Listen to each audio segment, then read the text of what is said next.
Okay, folks, last thing we need to do here before you write your exam on Lenin and Stalin is just quickly go over sort of the important parts that we should make sure we understand when it comes to Joseph Stalin and his control in the Soviet Union.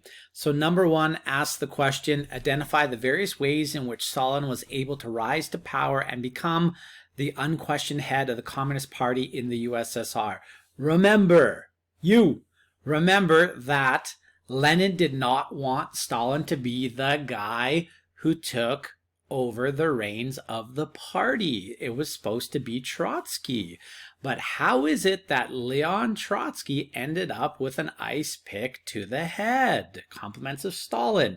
Well, once Stalin was given the position of general secretary of the party, he started putting individuals who would be loyal to him in positions of power. And then when it came to the split between those who supported Trotsky and the idea of permanent revolution, and those who supported Stalin and the idea of socialism in one country, if you don't remember those terms, go back to the first Stalin video that I did.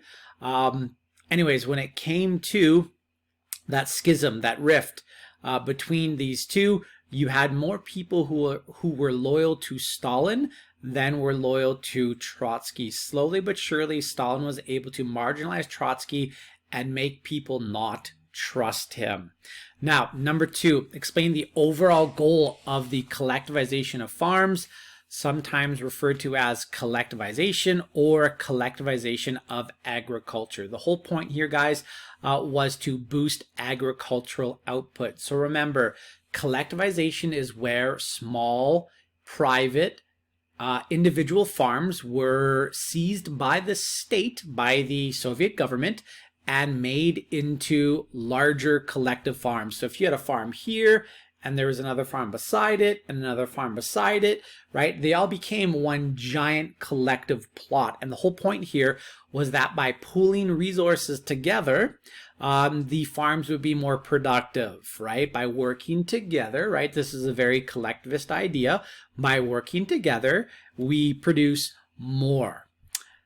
So yeah, the overall goal was to increase agricultural output, and it eventually worked. Now, number three, why were farms collectivized? What sorts of changes did the collectivization bring to the Soviet Union? We just answered that. They're collectivized to boost agricultural output. What sorts of changes were introduced? Well, the main thing that was introduced during the collectivization of farms was mechanization, right? The use of tractors, combines, trucks, equipment that, existed already in the Western world, but in the communist world just didn't exist yet. So now this is Soviet agriculture taking a giant step forward and catching up with the rest of the industrialized world. Now, number four, which group was targeted during the collectivization as enemies of the people? What happened to them? Number four, the answer is the kulaks, Kulaks. These people, again, they were accused of being capitalists, of being profiteers. And what happened to them? Well, ultimately, most of the kulaks lived in the nation of Ukraine. And of course, what happened to Ukraine from 1932 to 1933? The answer was Holodomor. The answer was genocide, right? This mass extermination, this death by hunger that was inflicted upon them. Now, number five, identify how overall the collectivization of agriculture could be seen as a successful policy in the USSR.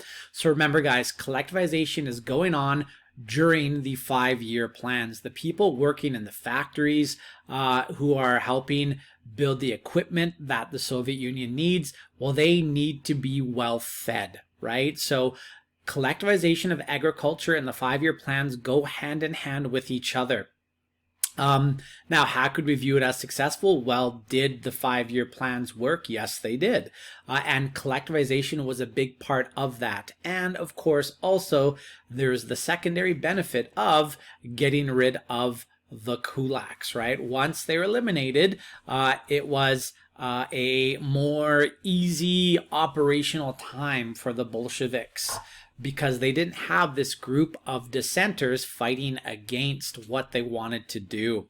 Now, number 6, explain the genocide known as Holodomor.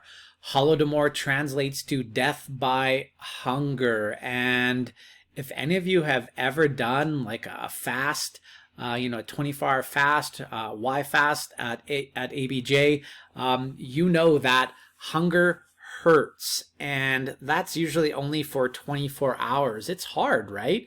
And it is a slow, agonizing way to die. Now, guys, this genocide happens in Ukraine. The accepted number of people killed was 7 million, right? And if you watched one of the videos embedded in the PowerPoint, you know that they mentioned that mankind has never seen a more efficient extermination of humans, right? The rate of death in Ukraine was astoundingly high, right? Yeah, so I mean, today it's recognized as the one of the major genocides of the 20th century, which is quite sad. Now, number 7, why did Stalin create the 5-year plans? Simple: industrialize, catch the USSR up to the West. Stalin very clearly said, we are 50 to 100 years behind the advanced capitalist countries of the world. We must make up this gap in 10 years. Either we do this or they crush us. So Stalin wanted to make sure that when the West does come for them, and remember, this is a belief that he has, and it's been demonstrated already during the Russian Civil War, the West got involved in their politics, and I would argue wrongfully so. That Civil War should have been a matter that was determined by the people in that country. So anyways, yeah, Stalin created the 5-year plans because he wanted to make sure that when the West came, they would be ready for them. They would be militarily and industrially ready to fight against the capitalist advanced West. Now, number 8, overall, how did the 5-year plans transform the USSR? Well, it basically caught them up. The 5-year plans were the industrial revolution of the Soviet Union. And remember, these are going on in the 1930s when the West is going through the Great Depression. So while the world is going through this time of massive economic downturn, people are losing their jobs. In the US, it got to the point of 1 out of 4 working age people being unemployed, right? 25% unemployment. While this is going on in the US, the Soviet Union is booming for workers. They need people. As a matter of fact, many individuals actually left Western countries to go to the Soviet Union because they thought that this was a country that was one step ahead of, let's say, the United States of America, of Great Britain, of France, and possibly even Canada. Now, number 9, where did much of the labor of the 5-year plans come from? They came from the show trials, right? I talked about how the show trials, the gulags, and the 5-year plans all kind of went hand in hand together, right? They all came together. So you would trump up charges against someone and they would confess to them at a show trial.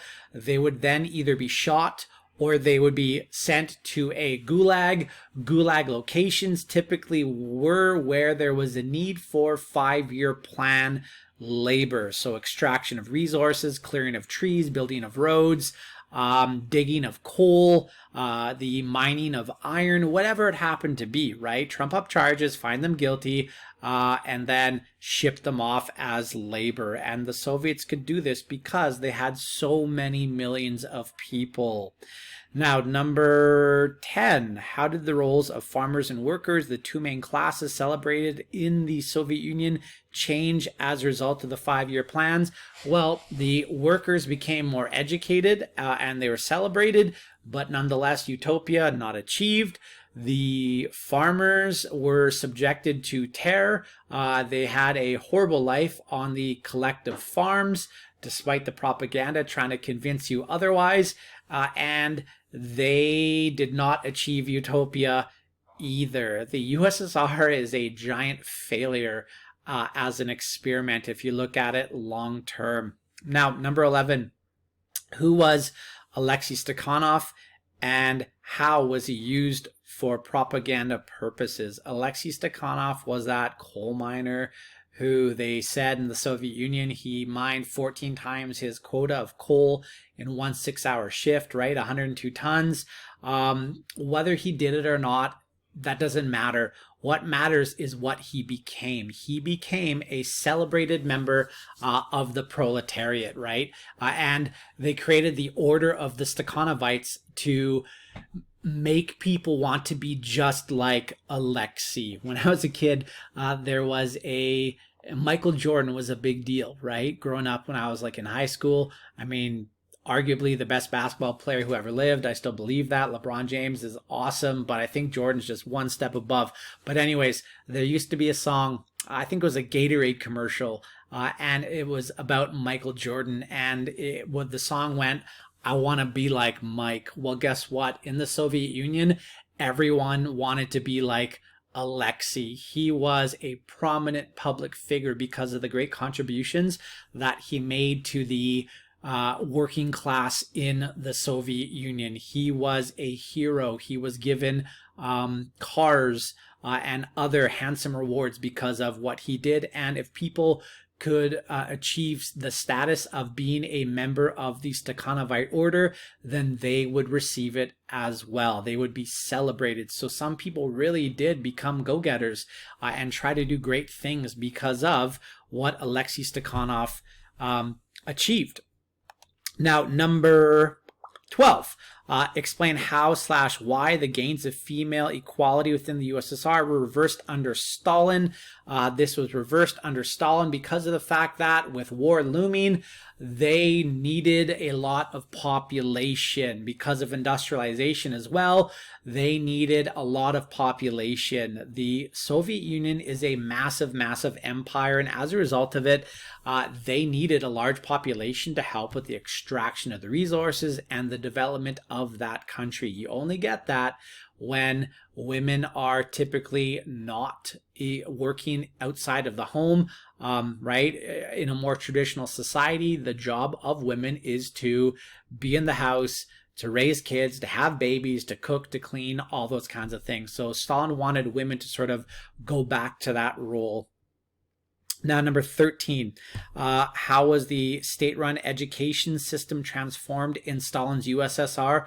Well, to be honest, it became better, right? Soviet science during Stalin's leadership made gigantic leaps forward, and this became even more apparent during the Cold War. I mean, the Soviets had the first satellite in space, right? The Soviets put the first animal into space, and this ultimately leads to, as we see during the Cold War, this thing called the space race, where it ultimately culminates in the United States of America putting a man on the moon to basically say that to the Soviet Union, right? Like, haha, you did this, but watch us do that. And of course, when the Americans went to the moon, what did they do? Well, they put a flag right in there so that it would forever be marked with the stars and stripes. Number 14, why did Stalin purge people within his own party? Why not?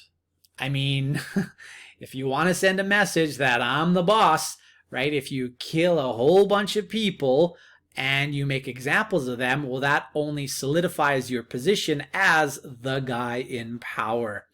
So yeah, purges are effective means to control people, right? Again, going back to those techniques of dictatorships, this is use of force / terror. And then number 15, explain the show trials in the USSR.